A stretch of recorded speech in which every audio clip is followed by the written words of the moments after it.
ബിസ്മി ചൊല്ലൽ അഥവാ അള്ളാഹുവിൻ്റെ നാമത്തിൽ ആരംഭിക്കൽ.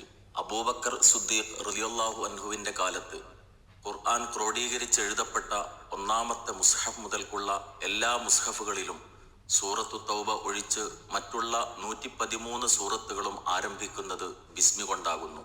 കൂടാതെ സൂറത്തുൻ നംല് 30-ാം വചനത്തിലും ഒരു ബിസ്മി അടങ്ങിയിരിക്കുന്നു. ആ ബിസ്മി ആ വചനത്തിന്റെ ഒരു ഭാഗമാണെന്നുള്ളതിൽ ആർക്കും അഭിപ്രായ വ്യത്യാസമില്ല. സൂറത്തുകളുടെ ആരംഭത്തിലുള്ള ബിസ്മികൾ ഖുർആനിൽപ്പെട്ടതാണോ അല്ലേ എന്നുള്ളതിൽ പണ്ഡിതന്മാർക്കിടയിൽ ഭിന്നാഭിപ്രായങ്ങളുണ്ട്. അവയുടെ ചുരുക്കം ഇതാണ്: 1. ഓരോന്നിലെയും ബിസ്മി ആ സൂറത്തിലെ ഒന്നാമത്തെ ആയത്താകുന്നു. 2. അതത് സൂറത്തുകളിലെ ഒന്നാം ആയത്തിന്റെ ഒരു ഭാഗമാണ് ബിസ്മി. 3. സൂറത്തുൽ ഫാത്തിഹയിൽ മാത്രം ഒന്നാമത്തെ ആയത്താകുന്നു. മറ്റു സൂറത്തുകളിലേത് സൂറത്തുകൾ തമ്മിൽ തിരിച്ചറിയുവാനായി ആരംഭത്തിൽ കൊടുത്തിട്ടുള്ളതുമാകുന്നു. 4. ഫാത്തിഹ അടക്കം എല്ലാ സൂറത്തുകളുടെയും ആരംഭം കുറിക്കുന്നതാണവ. അഥവാ ഒന്നും തന്നെ അതത് സൂറത്തുകളിലെ ആയത്തുകളല്ല. ഓരോ അഭിപ്രായക്കാർക്കും ഹദീസുകളിൽ നിന്നും മറ്റുമായി ഉദ്ധരിക്കാനുള്ള ന്യായങ്ങളും തെളിവുകളും ഉദ്ധരിക്കുന്ന പക്ഷം അത് കുറെ ദീർഘിച്ചു പോകുന്നതാണ്. ഒരു കാര്യം തീർത്തു പറയാം: ഖുർആൻ പാരായണം തുടങ്ങുമ്പോഴും സൂറത്തുകളുടെ ആരംഭത്തിലും ഫാത്തിഹയുടെ ആരംഭത്തിൽ വിശേഷിച്ചും ബിസ്മി ചൊല്ലൽ ആവശ്യമാകുന്നു. നബി സല്ലല്ലാഹു അലൈഹി വസല്ലമ തിരുമേനിക്ക് അവതരിച്ച ഒന്നാമത്തെ ഖുർആൻ വചനം ഇഖ്റ ബിസ്മി റബ്ബിക്, നീ നിന്റെ റബ്ബിന്റെ നാമത്തിൽ വായിക്കുക എന്നായിരുന്നു. റബ്ബിന്റെ നാമത്തിൽ ആരംഭിക്കുന്നതിന്റെ പ്രാവർത്തിക രൂപം ബിസ്മി മുഖേന നമുക്ക് നബി സല്ലല്ലാഹു അലൈഹി വസല്ലമ കാട്ടിത്തന്നിട്ടുമുണ്ട്.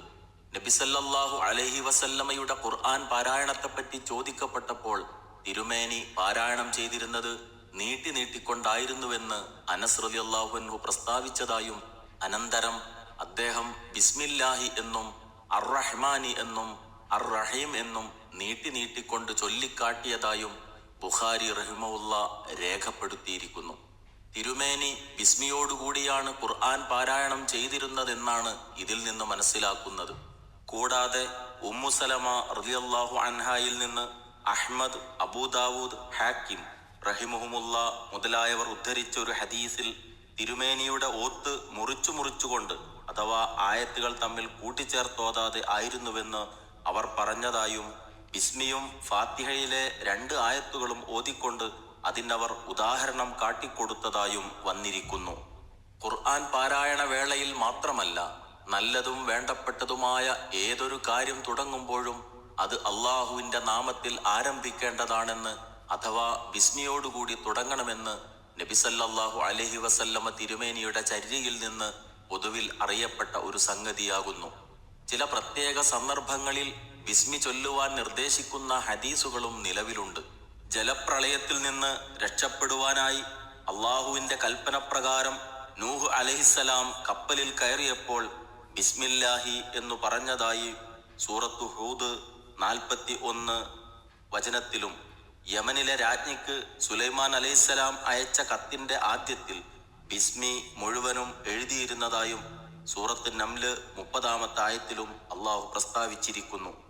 പ്രധാന കാര്യങ്ങൾ ബിസ്മി കൊണ്ട് ആരംഭിക്കുന്ന സ്വഭാവം പൂർവ്വ പ്രവാചകന്മാർ മുതൽക്കേയുള്ള പതിവാണെന്ന് ഇതിൽ നിന്നൊക്കെ മനസ്സിലാക്കാവുന്നതാണ്.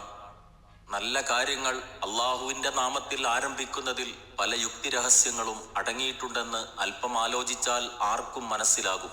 നല്ലത് ചെയ്യാനുള്ള പ്രചോദനവും കഴിവും സാഹചര്യവും നൽകുന്നത് അള്ളാഹുവാണല്ലോ.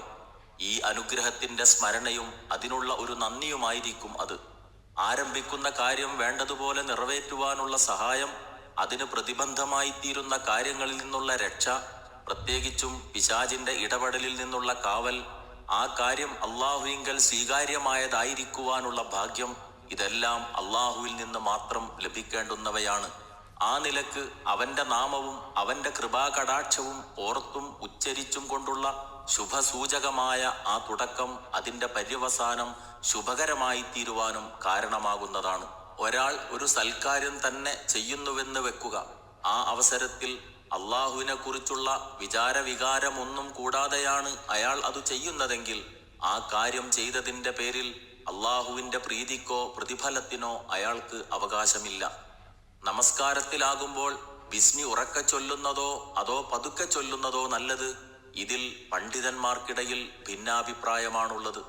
രണ്ടും തീർത്തു പറയത്തക്കവണ്ണം ഹദീസുകളിൽ നിന്ന് തെളിവ് ലഭിക്കാത്തതും ബിസ്മി ഖുർആനിലെ ഒരായത്താണോ അല്ലേ എന്ന വിഷയത്തിലുള്ള വ്യത്യസ്താഭിപ്രായങ്ങളുമാണ് ഈ ഭിന്നിപ്പിന് കാരണം. എങ്കിലും നമസ്കാരത്തിൽ വെച്ച് ബിസ്മി ഉറക്കെ ചൊല്ലിയാലും പതുക്കെ ചൊല്ലിയാലും നമസ്കാരത്തിന് അതുമൂലം ഭംഗം നേരിടുമെന്ന് ആരും പറയുന്നില്ല. രണ്ടിലൊന്ന് നിർബന്ധമാണെന്നും ആർക്കും അഭിപ്രായമില്ല. രണ്ടിൽ ഏതാണ് നല്ലത് എന്നതിൽ മാത്രമേ ഭിന്നിപ്പുള്ളൂ. ഇമാം ഇബ്നു ഖയ്യിം റഹിമഹുല്ല അദ്ദേഹത്തിന്റെ പ്രസിദ്ധ നബിചര്യാ ഗ്രന്ഥമായ സാദുൽ മആദിൽ നബി സല്ലല്ലാഹു അലൈഹി വസല്ലമയുടെ നമസ്കാരത്തിന്റെ രൂപം വിവരിക്കുന്ന മധ്യേ ഇങ്ങനെ പ്രസ്താവിക്കുന്നു: പിന്നീട് തിരുമേനി അഊദു ചൊല്ലും, പിന്നെ ഫാത്തിഹ സൂറത്ത് ഓതും, ചിലപ്പോൾ ഉറക്കെ ബിസ്മി ചൊല്ലും. ഉറക്കെ ചൊല്ലുന്നതിനേക്കാൾ അധികം അവിടുന്ന് പതുക്കെ ചൊല്ലുകയായിരുന്നു ചെയ്തിരുന്നത്. രാവും പകലും 5 നേരങ്ങളിൽ അവിടുന്ന് പതിവായി യാത്രയിൽ വെച്ചും നാട്ടിൽ വെച്ചും ഉറക്കെ ചൊല്ലി വരികയും എന്നിട്ടത് ഖുലഫാഉർ റാഷിദീനും ഭൂരിപക്ഷം സഹാബികൾക്കും ആ നല്ല കാലക്കാരായ നാട്ടുകാർക്കും അജ്ഞാതമായിരിക്കുകയും ചെയ്യുക സംഭവ്യമല്ല തന്നെ. അഊദുവിനെപ്പറ്റി പ്രസ്താവിച്ചതുപോലെ ബിസ്മിയെ സംബന്ധിച്ചുള്ള അഭിപ്രായ വ്യത്യാസങ്ങളും ഓരോ അഭിപ്രായത്തിനും ഹദീസുകളെയോ മറ്റോ ആധാരമാക്കിക്കൊണ്ടുള്ള ന്യായീകരണങ്ങളും ഇവിടെ ഉദ്ധരിച്ച് ദീർഘിപ്പിക്കുന്നില്ല. ഉദ്ധരിക്കാനുള്ള ഹദീസുകളാകട്ടെ ഇബ്നു ഖയ്യിം റഹിമഹുല്ല പറഞ്ഞതുപോലെ ഒന്നുകിൽ വിഷയം വ്യക്തമല്ലാത്തതോ അല്ലെങ്കിൽ ദുർബലങ്ങളോ ആണു താനും. എങ്കിലും അവയിൽ നിന്ന് ഇത്രയും സംഗതികൾ നമുക്ക് മനസ്സിലാക്കുവാൻ കഴിയും.